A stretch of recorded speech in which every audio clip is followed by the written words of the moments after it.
There's a signal from another world. A wayward transmission adrift between dimensions. A frequency not found in any normal radio dial.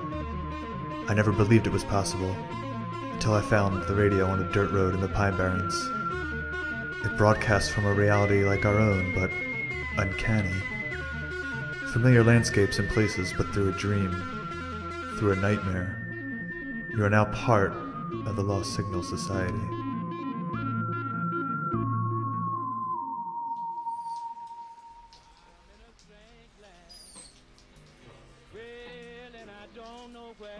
It all started on the kind of night I used to enjoy. A hazy, rainy evening with nowhere to go and a good book to read. Yet I could not seem to get comfortable. Suffering from an acute lack of focus, the words on the page seemed to smear together, and my dog Mojo paced restlessly back and forth across the floor, whining. It was as if he too felt unsettled. It had been only 3 months since the both of my parents passed away, and my sister Pamela and I had settled into a bit of a routine. She had been staying upstate at the old house we'd inherited, going to fix it up, turn it into a sort of bed and breakfast. I'd been in the city finalizing the rest of the details of the estate transfer. It was by no means an insignificant task. I had even taken a sabbatical from the engineering firm. But I would give back everything, all the money, property, and what have you, to hear their voices. Good God, that ringer's loud. Is that any way to answer the phone? Vincent, it's Pamela. It's late. What are you doing calling at this hour? You're interrupting my evening moping. This better be good. I'm at the hotel downtown from the property. What? Why? Are you all right? Why aren't you at the estate? I'm fine. I'm just... Listen, I need to come clean about something, and you can't be mad at me. The preamble is not in your favor, sis. There's something wrong with the house. There's a lot of things wrong with it. The roof leaks, the plaster needs patching, the basement bathroom doesn't have walls. That's not what I mean, Vincent. Listen, I haven't told you this, but there's been a lot of weird stuff going on. I keep losing handymen. They say there's dark shapes and that they hear voices and whispering. So get a new handyman. He's not the first one. Why didn't you mention this? I wanted this to be my thing. I wanted to take care of it myself. People in town are starting to talk. So who cares if a few of your workers were squirrely? And who cares what the townies think, for that matter? It's more than that. Vincent, tonight something happened that really made me flip. Are you sure you're okay? I'm scared, asshole! Didn't Dr. Van Velde give you something to help with the anxiety? Do you think maybe you're having a panic attack? Do not use the fact that I've been anxious recently, and understandably so considering our folks, as an excuse to treat me like a child. What did you see? I'll do better than telling you. Pack a trunk, put a leash on Mojo, and get on a northbound train. I'm going to show you.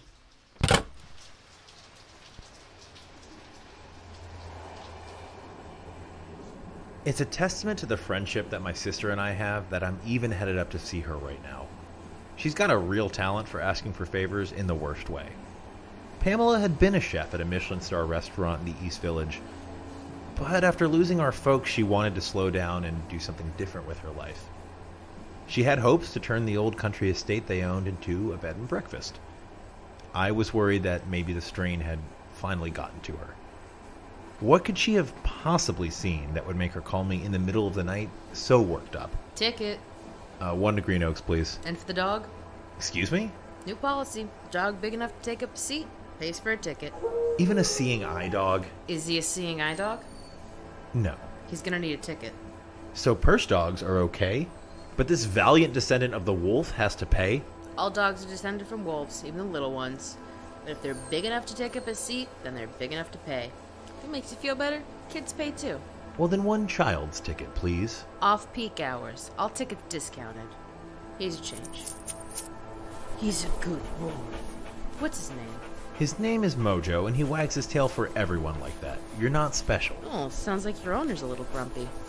Have a nice day. Tickets, please. Thank you, Mayor. Did I hear you say you're going to Green Oaks? Yes, I'm going to see my sister. Well, isn't that nice? Oh, Don't mind me being nosy. I'm the mayor, Bob Bauman. Well, it's a pleasure to meet you. I'm Vincent, and this is Mojo. What brings you to our little town? He had a kind face and looked just the picture of a charming small-town mayor. I wanted to tell him, well, my parents just died and my sister is losing her mind up in their old country house. But instead, I said, my parents were the Hartes who owned Holly House. Oh, dear.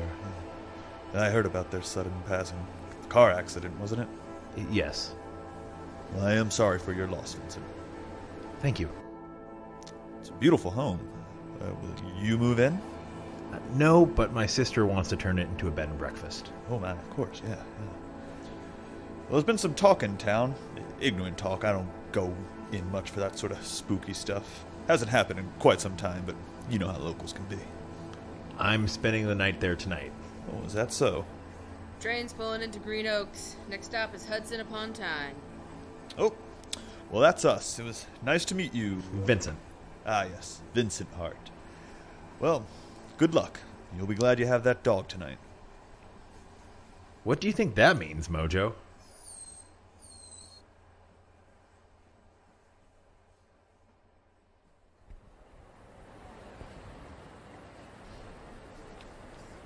Vincent, there you are. Hi, Mojo. Oh, I'm so happy to see you. And you too, Vincent. Thanks for coming so quickly. Sure. I just wish I knew more about what happened to you. Look at all these people. It was never like this when we were kids. It used to be a ghost town. There are even some little hip shops on the main street. The neighborhood is coming up. Gentrification. It's not just Brooklyn, you know. It's just not the same mountain town from when we were kids. Come on, that'll help your business. People coming to get away from the city. People with money who want to poke around cute little shops. They also want to stay at B&Bs with meals prepared by an amazing chef. What business? You mean a creepy, leaking house with walls that bleed and a crushing sense of psychic dread? You really think I'm an amazing chef? Nobody does farm to table like you. Come on, there's got to be a logical explanation for all of this.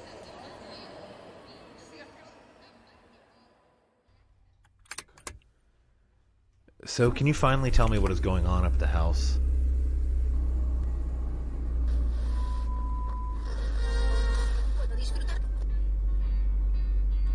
I don't want to tell you exactly what spooked me so bad last night. Not yet.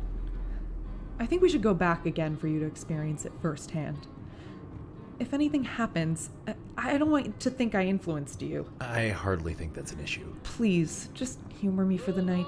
All right.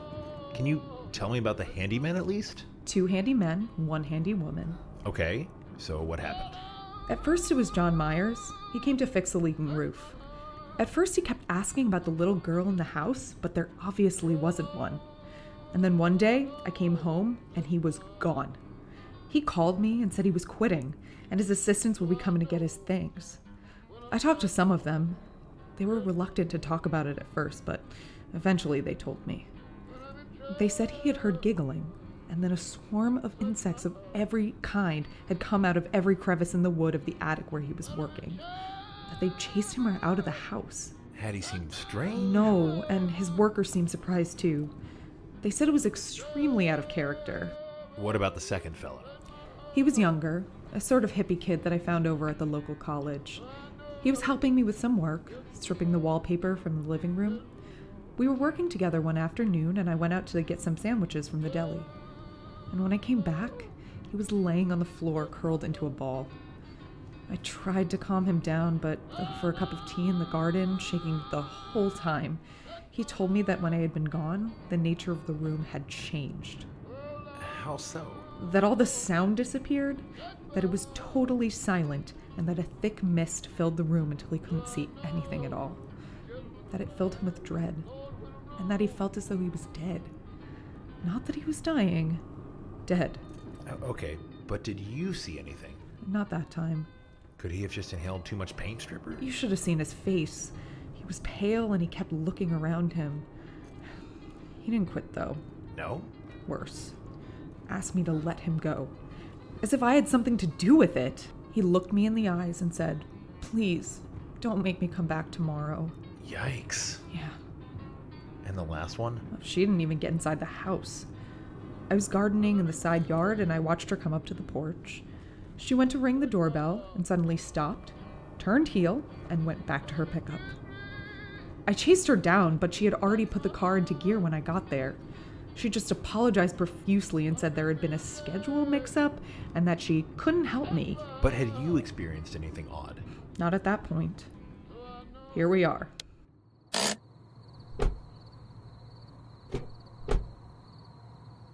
It doesn't look spooky. It looks rather cheerful, actually. Come on, boy. Come on, Mojo. He really won't come out. Maybe he's motion sick. Leave the car door open and let's go into the house. He'll come when he's ready.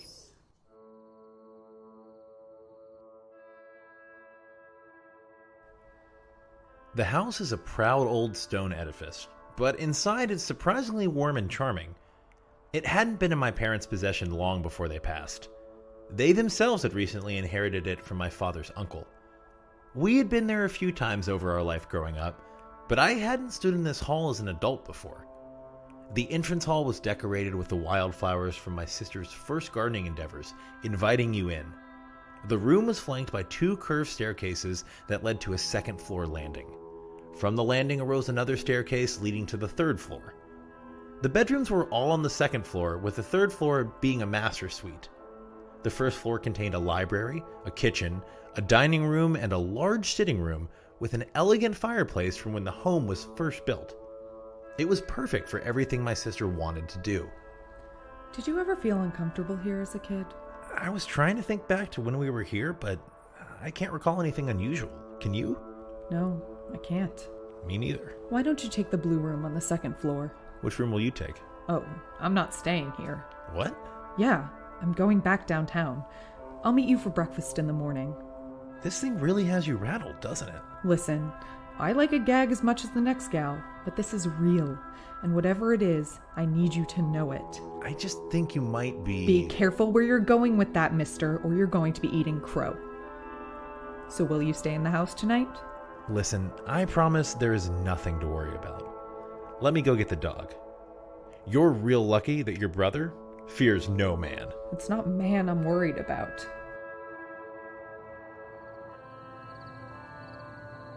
Is he still in the back seat? Yeah, he hasn't moved. Come on, boy.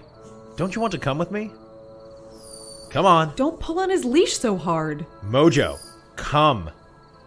Come on, boy. Bad dog, come. At my admonition, the dog slowly and with tail tucked beneath his legs climbed out of the back seat of the car. He walked towards the front door and stared at me as though I'd condemned him to the Green Mile. In that moment, I felt guilty, but it was nothing except the portent of what was to come.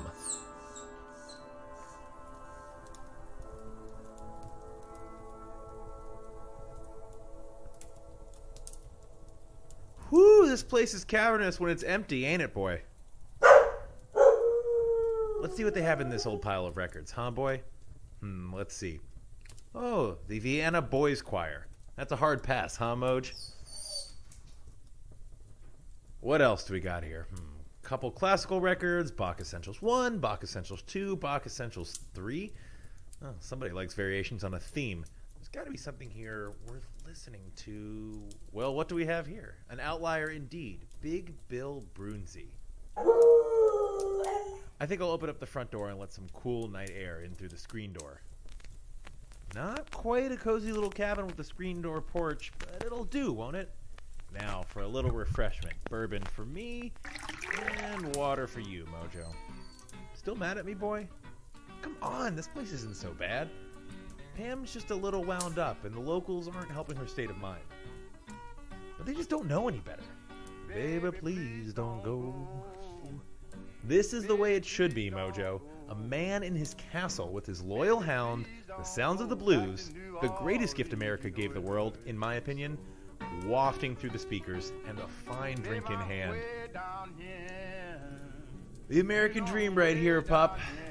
The American dream.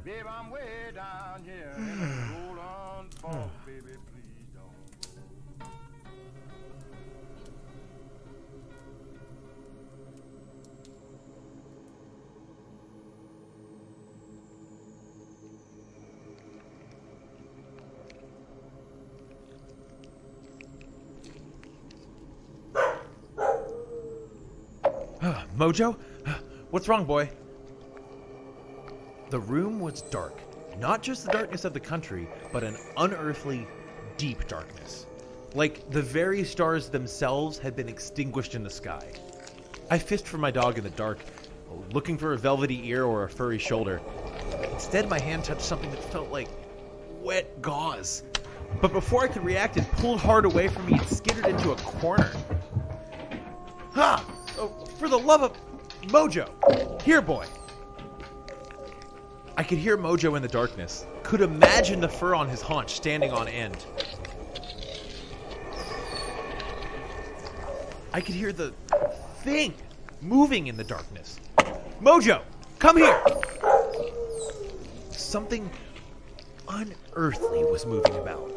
It seemed to be to my right and then left. My palms were sweating and I felt sick to my stomach.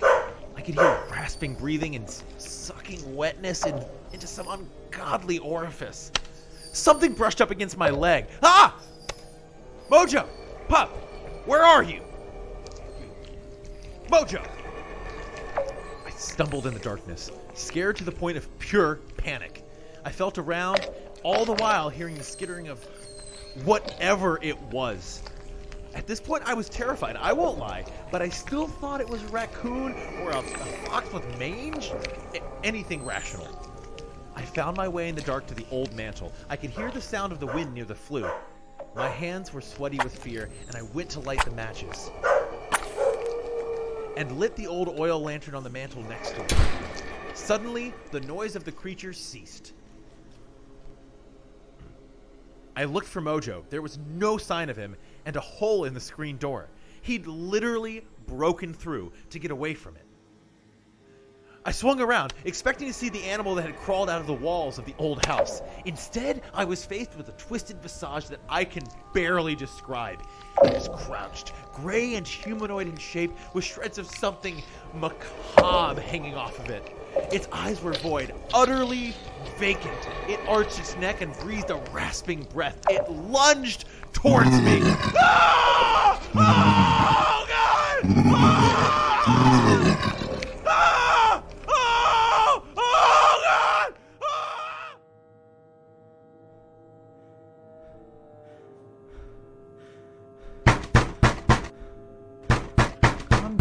Calm down. I'm coming.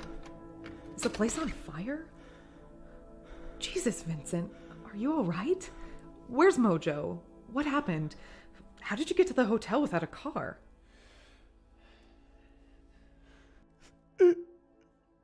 God, I'm so sorry. Come in. It's real. Yeah, it is. I saw things. Let me get you a glass of water. This thing was dark, sis. And foreboding? Incredibly foreboding. It made me feel sick deep down. Mojo ran off into the dark, and I can't find him. He could be anywhere. Oh no, poor baby. We'll find him, Vin. We will. We'll look first thing in the morning. Put up signs. If I had described it, would you have believed me? I'd have thought you were insane. And now? I think we're both insane. Pam, what is that thing? I don't know. But I think I might have an idea of who can help find out. You can't be thinking about trying to fight that thing. Just sell the place. You can buy another bed and breakfast. No, Vincent. I love that old house. I remember the summers we spent there with Mom and Dad. Nothing bad has ever happened in that house before. Why is this kind of stuff happening now? It just doesn't make any sense. There's this fellow. Muffy's Pop used him and said he's the greatest paranormal detective there is. I have a meeting with the insurance company tomorrow, so you'll have to go meet him at the station. I'm going to call him in the morning and have him take the first train up, if he'll take our case. Are you sure this fellow is on the up and up? Usually these occult types are unscrupulous. Oh, don't be such a classist. You know what Mother always said about that stuff. That magic was for people who couldn't afford technology. I don't know if I disagree. What are my other options? I guess you're right. So it was settled. I had no idea what I was in for.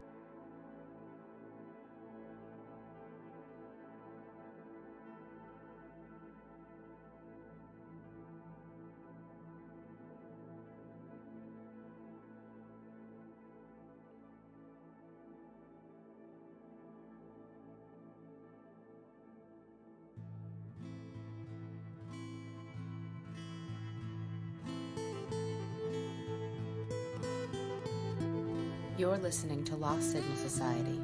This episode is titled Max Taro and the Nature of Being Haunted, Part 1. Part 2 will be released as part of our second season, coming in 2019. If you'd like to show your support for the program, the actors, and everyone involved, you can do so via the PayPal donation link at the bottom of our webpage at lostsignalsociety.com. Thank you so much, and enjoy the rest of the episode.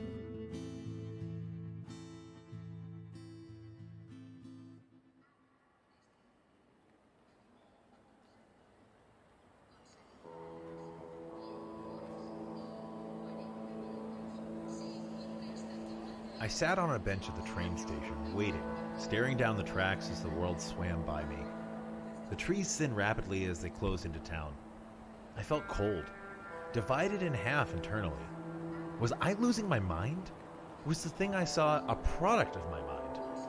A mental fabrication in the face of stress and provoked by my sister's anxious delusions. But then what about my dog? His behavior when we approached the house, and then ripping through the metal screen to escape the gray thing? I had caught myself reaching to pet him here and again. So used to him being by my knee. My sister had felt incredibly guilty for the loss of Mojo and my night of terror. She was going around town putting up lost dog flyers. But my night in the estate had the desired effect. I was a believer that something was going on in that house, and was ready to try and rectify it. My sister had given me a business card. It contained scant information, just a name and an address in Brooklyn. Max Taro, 112 Parkside Ave. A few years ago, one of Pamela's friends had returned from a trip ill. There were rumors of malaria, and her father said she needed plenty of rest, but was being a rather good sport about the whole thing. That was the official line. That she had some kind of virus. What she was possessed. Wall-crawling, preacher-cursing, ectoplasm puking, creepy eye-rolling, raspy voice possessed. Of course they kept it out of the society papers. It was sort of a low-class problem. Her parents were at their wits' end until somebody recommended Max Taro. I imagined a big man, maybe a Van Helsing or an Eastwood Ferguson type, or even someone like Humphrey Bogart. Mind if I sit here? Train station's pretty busy. I quickly eyed the figure that eased itself next to me on the bench. Strikingly good-looking and in early middle age. They were the androgynous hipster type, in jeans and a tailored denim jacket over a white t-shirt. I was never able to pull off casual clothes in a way that looked cool. I was not very casual. I must have been staring because the elf spoke up. You want to talk about it? I'm sorry? Do you want to talk about what's bothering you? I'm fine. It's all over your face. I'm just not feeling chatty. I think you need my help. I'm getting help. When I looked up, they were extending a card out to me. I looked up at the face that was peering at me, and then back to the card in her hand. Emblazoned across it was the name Max Taro. Oh, you're... Well, I guess I was expecting someone... different, I guess.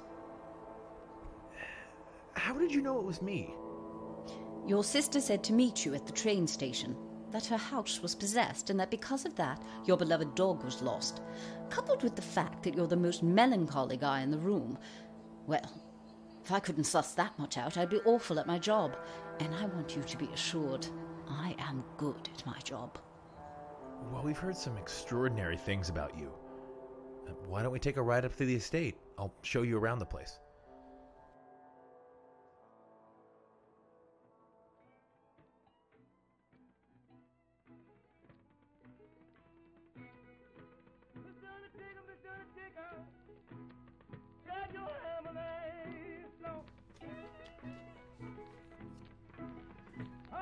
And this is the library. It's where I used to spend a lot of time as a kid. Ooh, well, isn't this place something? Room after room. What's this? It's Mojo's bear. I'm sorry about your dog running off. It's definitely a sign of something occult. Animals are sensitive to all this sort of weirdness. Hello. I know who you are. Oh? Are we starting off so uncanny? Who's your friend, Vin? I thought you were getting... Wait. Holy ghost of David Bowie. You're Max? You'll of course excuse me. I was expecting an old man, not someone so cool looking and young. Pamela. No, it's all right. It's all accurate. Besides, I'm a lot older than I look. Do you have a preference in what you're called? I don't have an answer everyone likes. They, them seems to most describe me. But I don't mind him or her. In fact, in my line of work, which people choose can be helpful. Says more about them than you? You got it. Sometimes it even tells me what they want from me. That's very useful information. Ain't that the truth? Though, Vincent, I appreciate that you cared that she'd hurt my feelings. It's the pretty ones always hurt your feelings. Aha. Besides, I think that as we all get to know each other, you'll find that being what you might call a little queer is the least odd thing about me. My pronouns notwithstanding. We need to get started on the problem at hand. That you have some kind of paranormal infestation. So what's our plan of action? Indeed. Pamela, I'll collect a statement from you in a moment, but your brother has filled me in on the specifics. How do you get rid of this stuff? Is it an exorcism or just a house blessing? Those really are two versions of the same thing. Really? So when my college roommate burned sage, it was an exorcism? Sure, you're banishing negative energy, so I'd say that it counts. I use a mix of ancient paganism, folk magic, shamanic practices, and ceremonial actions depending on the situation and nature of the activity. Are all those included in the fee we discussed, or is ancient paganism extra? As you can see, your brother has agreed to the terms and fees, and yes, one fee gets you all of me. I know my reputation precedes me, but take heart, you'll soon see why. Well, knowing what you know... What we have is taking the form of a full nocturnal demonic infestation. What do you mean, taking the form of? Well, that's what it appears to be, but that doesn't mean that's what it is. Sometimes one thing looks like another by accident or design. I have to figure out the specifics and concoct a way to release it, or destroy it, or consume it. You're joking. Does it matter to you as long as it's gone? I guess not. No matter what it is, we can start tonight with some basic purification rites. I'll spend the night here if you don't mind. I want to hit the ground running. Vincent, I'm going to give you a list of things I'll need. Most of it will be available at the supermarket in town, except the graveyard dirt. Graveyard dirt. Yeah. Catch! In the northeast part of the graveyard of the First Methodist Church, there's a headstone for Albert Strong. He was a Union soldier, a good father and a righteous man. Leave that mercury dime by his headstone and ask him if you can take some of his grave dirt. Then meet us back here. Us? Pamela, I think you and I should walk the perimeter. We'll survey the layout and look for signs of Mojo. Fine with me, but I need to change into some sensible shoes. Hurry, we should all be back here before nightfall.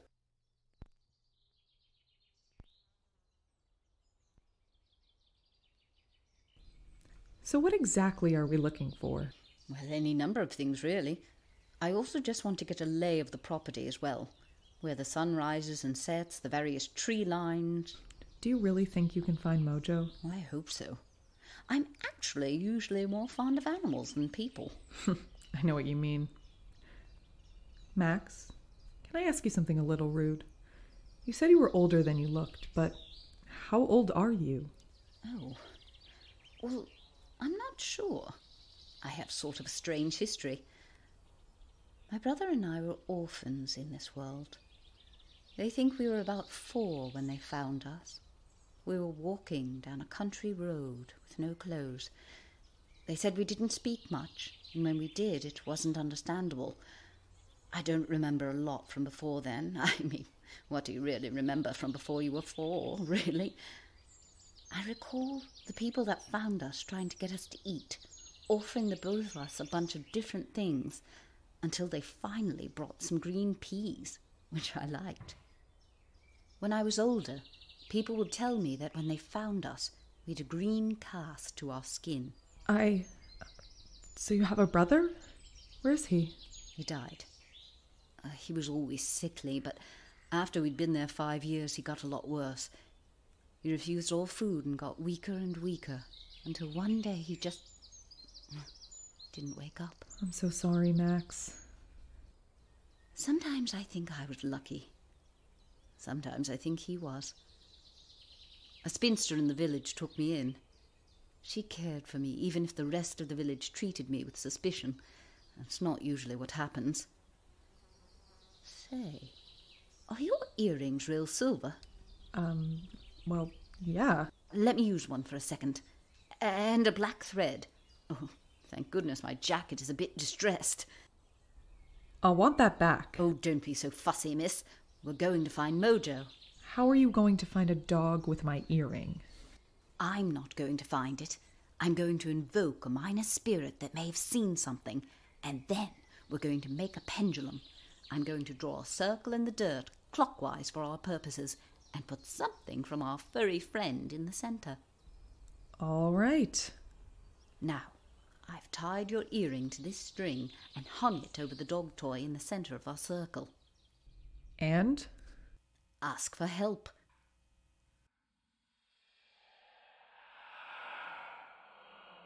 Wulfhail, Wulfhail.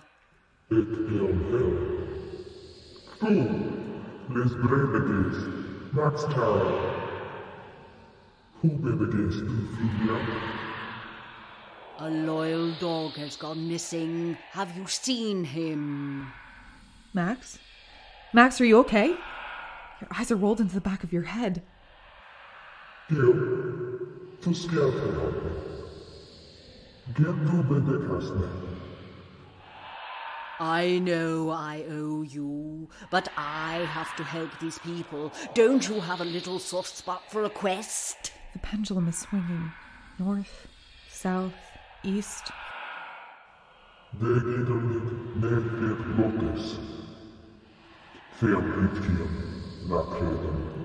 Fine. It's agreed then. I'll make the sacrifice in exchange. Ah! I know where Mojo is. Max? What was that? Oh, an invocation of an Anglo-Saxon warrior in the Otherworld. He helps me out sometimes. He's a real good guy. I don't believe Oh, it. you don't have to, but that dog needs us. It's wet, scared, and alone. Come on. Oh, for Pete's sake. Max, wait up! Your legs are longer than mine.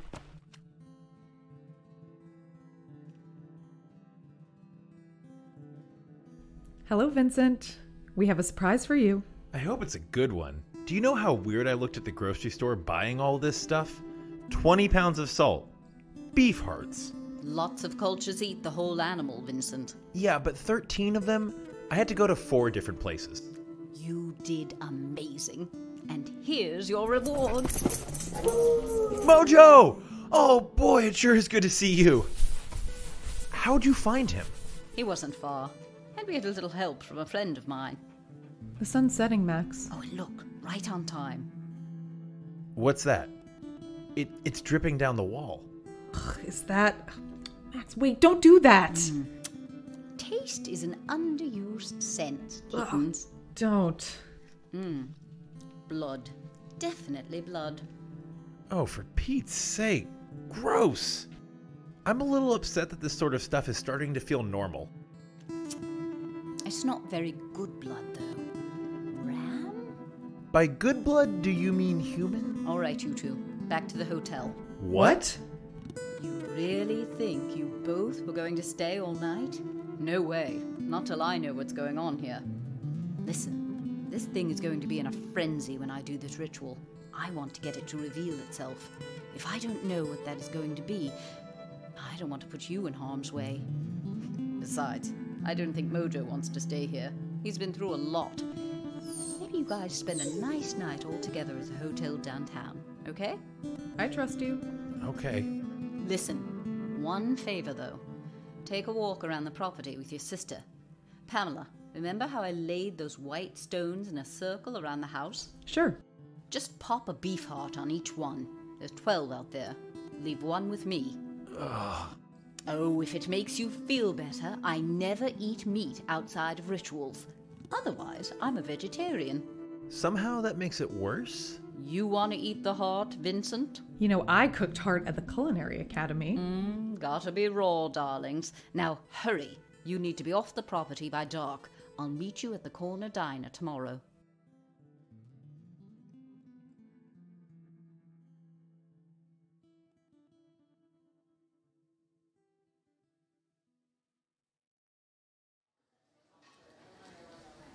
Is it just me, or do you get the feeling that more than one person in this place is saying, there they are, don't look? Can you blame them? Between the handyman leaving the house with PTSD and your macabre shopping spree yesterday, it's the most exciting thing that's happened in this town since they got a Thai place. Bitchy. Eh. Listen, I want to talk to you about Max. Do you think that they have something to do with all this? What do you mean? It's a little convenient, don't you think? Knowing so much? Yeah, but remember that I decided to seek Max out because of what they did for Muffy. And I had the business card that I stole from her father's desk. That's a lot of positioning just to get to us.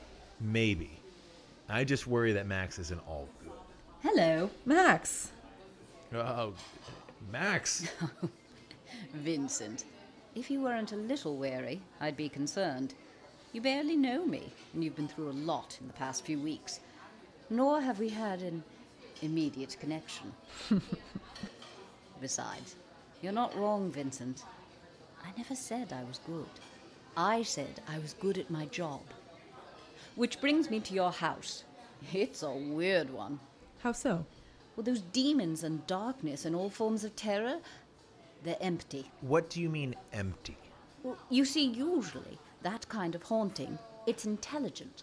You have the appearance of beings acting in negative ways toward human inhabitants. Usually, each of them has a level of sentience and will. That's not the case in your house. So they're like holograms? Not exactly. They are manifesting on our plane, but they're what we call servitors. What's that? Well, it's when a magician invokes certain aspects to essentially create a spiritual being for a short period of time. It can be wiped out of existence by either the magician who created it or by completing its tasks. So the house isn't haunted or on an intradimensional rift? I don't think so.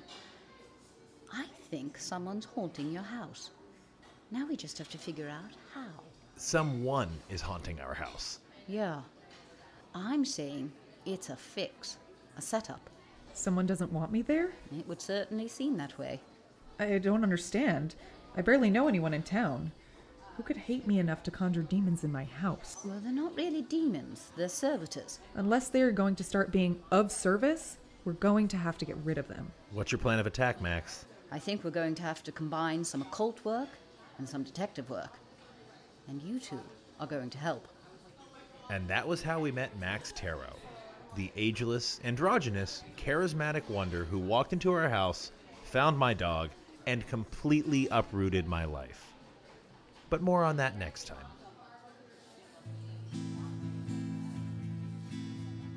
Thank you so much for listening to Lost Signal Society. If you're enjoying our unique brand of programming, please subscribe so you don't miss a single story. You can also follow us on Instagram at Lost Signal Society, on Twitter at Lost Signal SOC, or check out our website, LostSignalSociety.com, and explore the map of the Lost Signal universe. On November 25th, there'll be an interview with the writer-producers of this audio drama program on the Count Drahoon Feature of Fright podcast, Interview by a Vampire. Thank you so much, and we'll see you next week.